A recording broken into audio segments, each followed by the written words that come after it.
First time जिसकी job लगी है, उसका मैं जानना चाहता हूँ कि उसके लिए एक अप्रोप्रिएट परसेंटेज में आप बताइए। हम ये लेते हैं कितने % उसको इन्वेस्टमेंट करनी चाहिए, systematic investment planning in mutual funds. ये तो हमें समझ आ गया कि फॉर फर्स्ट टाइम और नॉन एक्सपर्टीज जो टाइम नहीं दे सकते उन्हें म्यूचुअल फंड्स बेस्ट हैं। म्यूचुअल फंड्स में कैसे इन्वेस्टमेंट करनी चाहिए और कितना % of the monthly income SIP होना चाहिए? देखिए, मेरा मानना है कि अगर कोई 20-25 हज़ार की तनख्वाह से स्टार्ट करता है तो उसका 20 से 25% उसको SIP करनी चाहिए। 5 से 6 हज़ार रुपए की SIP करने, क्योंकि वो यंग है, उसके पास लंबा समय है, और मैं ये मान रहा हूँ कि उसने गोल ये रखा है कि उसको रिटायरमेंट चाहिए 40 की उम्र तक।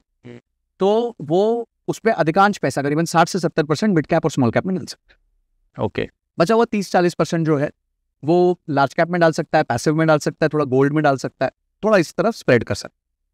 अगर ये व्यक्ति इस तरीके से अपने आप को प्लान करे तो वो 20 से 22 साल के अंदर, मैं ये मान रहा हूँ, उसकी तनख्वाह हर साल 10% बढ़ेगी और वो इन्वेस्टमेंट ऑटोमेटिकली उसी प्रोपोर्शन में बढ़ती रहेगी, क्योंकि वो तो 25% कर ही रहा है। तो उसने फिक्स नहीं की 6-7 हज़ार, उसने वेरिएबल रखी है, मेरी तनख्वाह बढ़ेगी तो वो भी बढ़ जाएगी। तो ऐसा व्यक्ति 20 से 25 साल के अंदर उसके पास 3 करोड़ रुपए का कॉर्पस बन सकता है सिर्फ SIP के माध्यम। तो आज अगर एक बंदा 20 साल का है तो 40 से 45 साल की उम्र में उसके पास 3 करोड़ के आसपास का कॉर्पस बहुत आराम से बन सकता है, जो कि बहुत एक अच्छा हैंडसम अच्छा नंबर है। वो तब भी बहुत अच्छा नंबर रहेगा। आज से 25 साल बाद भी एक 3 करोड़ का नंबर भारत के देश में बहुत अच्छा नंबर रहने। आज के हिसाब से कर ले तो 60 लाख रुपए तो भी आज तो आपके पास 60 लाख है नहीं ना, तो आज के हिसाब से अगर 60 लाख रुपए आपके पास उस दिन के रखे हुए हैं तो इट इज नॉट बैड। तो ये मुझे लगता है कि एक बहुत सिंपल फ्रेमवर्क के तहत व्यक्ति पैसा कमा सकता है और अपनी इन्वेस्टमेंट कर सकता है। और एक और मजेदार बात बताऊं, यही इन्वेस्टमेंट अगर वो 40 की उम्र तक 40 साल जारी रखता है, अभी तो मैंने 20-25 साल बोला, 40 साल जारी रखता है, तो देयर इज अ चांस कि उसके पास 100 करोड़ का पोर्टफोलियो होगा।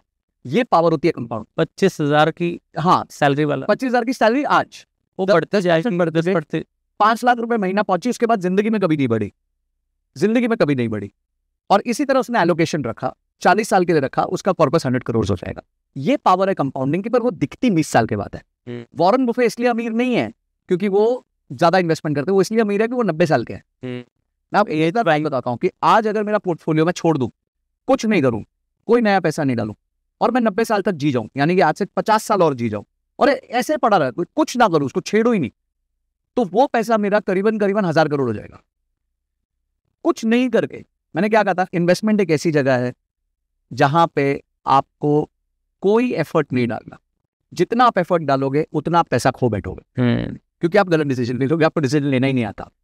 तो इसीलिए पावर ऑफ कंपाउंडिंग पे वर्क करो, ज्यादा नहीं, ज्यादा देर कमाओ, आराम से कमाओ। Time is the game, because अगर आप कंपाउंड इंटरेस्ट का फॉर्मूला देखो, it is A = P × 1 + R raise to T, यानी एक्सपोनेंशियल पावर टाइम में। एक्सपोनेंशियल पावर रिटर्न्स में भी नहीं है और जितना आप डाल रहे हो उसमें भी नहीं है, एक्सपोनेंशियल पावर टाइम में है। तो अगर 20 साल से लेकर 40 साल की जो जर्नी होगी वो अद्भुत रिटर्न्स देगी आपको, आप सोच नहीं पाओगे कि रिटर्न्स देगी। मैंने एक बार अभी क्लास में एक्सरसाइज करी, मेरा खुद का एक म्यूचुअल फंड था, ओके, जो मैंने बताया 2.5-3 साल जिसने रिटर्न्स नहीं दिए, फिर 25% क्रैश कर गया, फिर भी उसमें पैसा लगता रहा।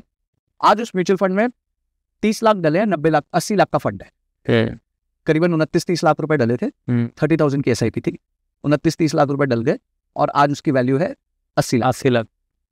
आज मैं कहता हूँ जी कि मेरे को अब इसमें से पैसा नहीं निकालना, मतलब सॉरी, पैसा नया नहीं डाला इसमें। अभी तक उसने मुझे 24% का रिटर्न दिया है सालाना, जिसे IRR कहते हैं, क्योंकि पैसा मैंने एक बार में नहीं डाला था। ओके, अब मैं ये तय करता हूँ इस 80 लाख रुपए में से मैं महीने के 60,000 रुपए विड्रॉ करूंगा अगले 30 साल के लिए। 80 लाख में से 60,000 रुपए विड्रॉ करूंगा अगले 30 साल के लिए। तो मैं 80 लाख में से 2,16,00,000 रुपए विड्रॉ करूंगा। 80 लाख का आज का कॉर्पस में से 2,16,00,000 विड्रॉ करूंगा, उसके बाद भी ये कॉर्पस 20 करोड़ रुपए, बचा हुआ पैसा भी 20 करोड़ रुपए। ये पावर है कंपाउंडिंग। तो अगर मुझे इस बात का एहसास है कि मैं इस तरीके से सिस्टमैटिक विड्रॉल करके अपनी जिंदगी में मुफ्त की तनख्वाह कमा सकता हूं, तो मैं किस बात का स्ट्रेस लूंगा? मैं क्यों उल जलूल ये काम करूंगा जहां पे मेरे पैसे खोने का चांस है? मैं तो चुपचाप ऐसा ही करूंगा। तो इसलिए मैंने कहा इन्वेस्टमेंट्स में जो सारा गेम है वो है कि आप इन्वेस्टमेंट से दूर हो जाओ, ना एलोकेशन तय करो, चुपचाप महीने महीने उसमें पैसा डालो, पावर ऑफ कंपाउंडिंग को एंजॉय करो, अपनी एक्टिव इनकम को 2x 5x 10x करो, वहां मेहनत, स्किल डेवलपमेंट, आपको लीडर बनो, मैनेजर बनो, CEO बनो, तो आराम से वहां पे करियर को ग्रो करो। इधर चुपचाप इस पेड़ को बड़ा होने दो।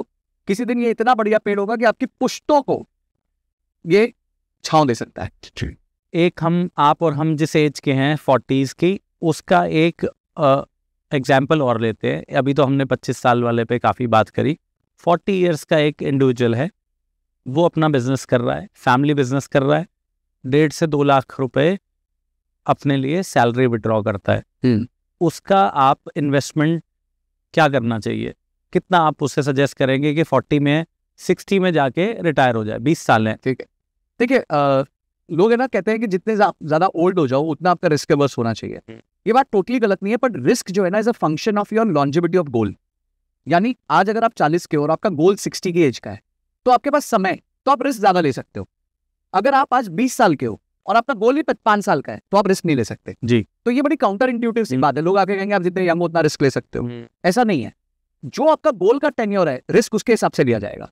तो अगर आपके मित्र के लिए आप कह रहे हो भाई 40 साल का व्यक्ति है और वो 40 की 20 साल रुकने को तैयार है, तो फिर से मैं वही हिदायत दूंगा कि भाई 25% मिनिमम 25 से 30% अपना जो कमा रहे हो उसका डालो, और उस डालने में 60 से 70% स्मॉल और मिड कैप में डाल दो, बचा हुआ जो है वो लार्ज कैप और इंडेक्स फंड्स और गोल्ड में डाल दो बस। और शांति से 20 साल करो, अपने व्यवसाय में इतना करो कि आपकी तनख्वाह 1.5 लाख से 15 लाख ले जाओ, उस पर फोकस। सेम आंसर है, आंसर में कोई बदलाव नहीं, बस उसका कंपोनेंट परसेंटेज वाइज फिक्स रखें जो मंथली आमदन। 25 से 30%। SIP के बारे में बताया, एक आपने हमें क्रेडिट कार्ड के बारे में बताया, एक हमें आपने सिबिल के बारे में बताया, और लास्ट में जो आपने बताया वो सबसे बड़ा टेक अवे लगा मुझे कि अपनी जो मंथली इनकम है उसको 3 पार्ट्स में अगर हम डिवाइड कर दें, 1/3 is for the taxation and 1/3 for your monthly expenses and 1/3 should go for savings, investment. जी। तो दोस्तों ये थे हमारे साथ संजय कथुरिया जी, और मुझे लगता है जैसे आसान शब्दों में, सरल भाषा में जैसे इन्होंने फाइनेंस को समझाया है, मेरे लिए ये सेशन बहुत आई ओपनिंग रहा है। और मुझे ऐसा लगता है कि हमारी ऑडियंस जो कि मेजर 18 से 45 है, उनके लिए बड़ा एक क्रूशल पार्ट हो जाता है फाइनेंस इस एज में। जी। तो अगर आप लोग भी इनके साथ, मेरे साथ इस जर्नी पे चलना चाहते हैं और संजय जी की तरह मिलियनेयर बनना चाहते हैं, मैं तो बन के रहूंगा संजय जी की बातों को फॉलो करके। तो मैं चाहता हूं कि अगर आप लोग भी मिलना चाहते हैं और बढ़ना चाहते हैं, आगे कोई भी कनेक्ट करना चाहते हैं संजय जी से, तो हम लोग आपको इनके कॉन्टैक्ट कोर्सेज के लिए भी इसमें डिस्क्रिप्शन में डाल देंगे। और अगर आपको ये पॉडकास्ट बढ़िया लगा है और इन्फॉर्मेटिव लगा है तो इसे पूरा सुनिए और आगे सभी लोगों में शेयर करिए, फॉरवर्ड करिए। आपके एक शेयर से एक ये चेन स्टार्ट होगी बी द चेंज की, जिसमें हम और अच्छे गेस्ट आपसे हर टॉपिक को पकड़ के, और अब अगला टॉपिक आप हमारे से क्या चाहते हैं वो कमेंट में ज़रूर लिखिए कि कौन से ऐसे टॉपिक के एक्सपर्ट को आप मेरे channel be the change with Raj Bhatia में देखना चाहते हैं। Thank you Sanjay ji. Thank you.